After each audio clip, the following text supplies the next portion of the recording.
حينما تستطيع إضحاك سمكة موسى فقد أصبحت خبيرا في فن الصيد يا رجل.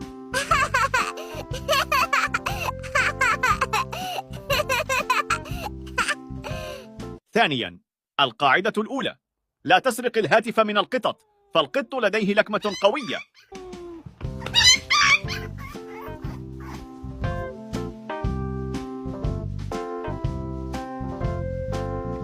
ثالثا،